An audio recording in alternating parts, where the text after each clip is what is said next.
Assalamualaikum warahmatullahi wabarakatuh. Kembali lagi di channel Materi Teladan. Pada kesempatan kali ini kita akan melanjutkan pembahasan materi kimia SMA kelas 12, yaitu berkaitan dengan kimia unsur. Pada pembahasan kali ini kita akan belajar mengenai gas mulia atau golongan 8A. Baik, langsung saja kita masuk ke dalam materinya. Untuk gas mulia atau golongan 8A, jadi ini disebut sebagai gas mulia karena golongan 8A ini memiliki susunan elektron yang sudah stabil. Atau susunan elektronnya di elektron terluarnya itu sudah memenuhi kaidah duplet ataupun oktet, sehingga dia sudah stabil atau disebut sebagai gas mulia di sini.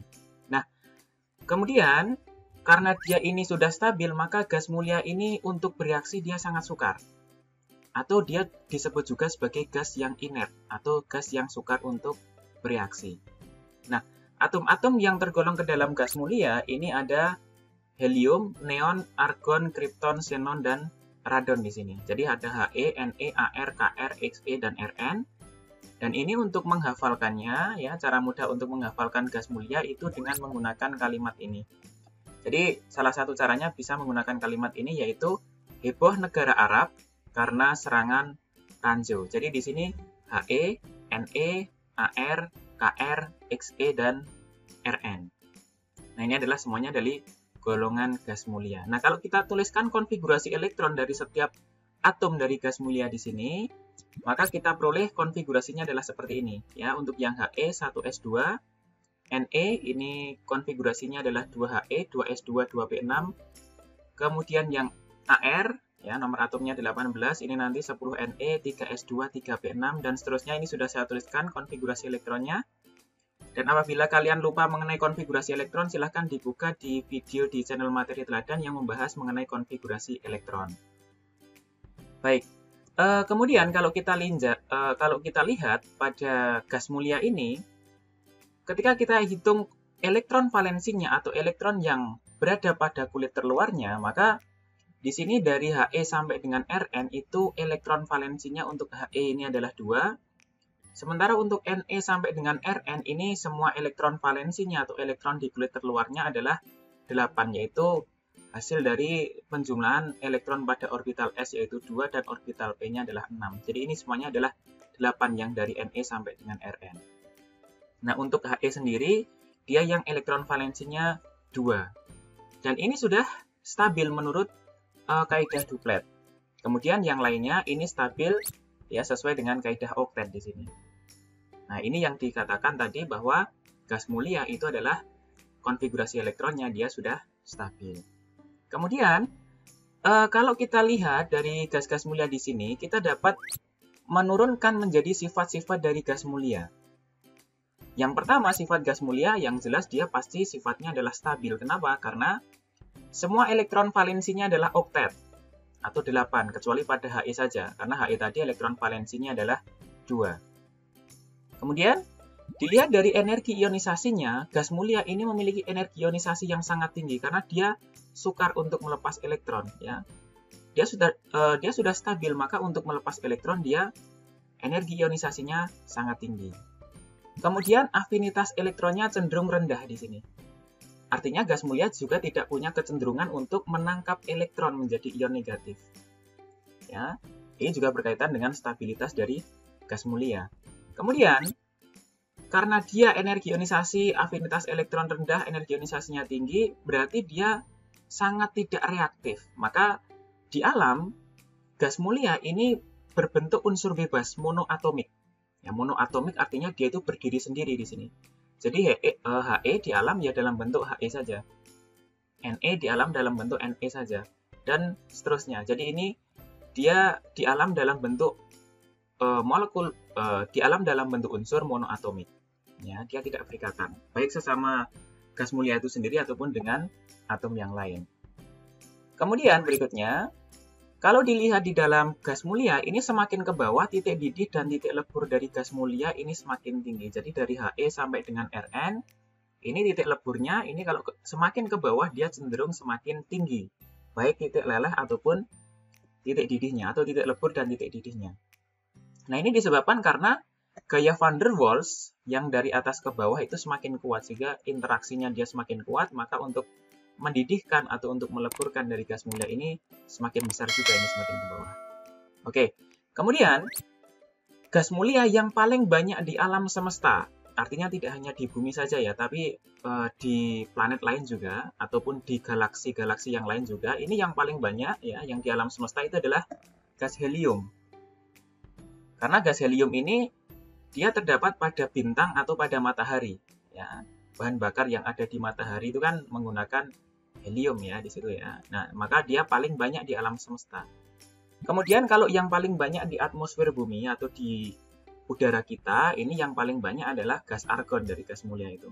Ya, argon ini paling banyak di atmosfer bumi. Di antara dari gas-gas mulia yang lain. Oke. Kemudian meskipun ini tadi kita bahas bahwa gas mulia ini sifatnya stabil, energi ionisasi tinggi, afinitas elektron rendah, dan dia tidak reaktif. Tetapi ada gas mulia atau atom dari gas mulia ini yang ternyata dapat disintesis menjadi senyawanya. Ya. Senyawa dari gas mulia yang pertama kali berhasil disintesis, ya, ini dilakukan oleh Niels Bartlett di sini pada tahun 1962. Jadi meskipun gas mulia ini sukar bereaksi, tapi ternyata bisa juga disintesis menjadi senyawanya, yaitu pertama kali senyawa gas mulia yang dapat dibentuk yaitu XePTF6. Ini didasarkan pada penelitian yang dilakukan oleh Niels Bartlett di sini.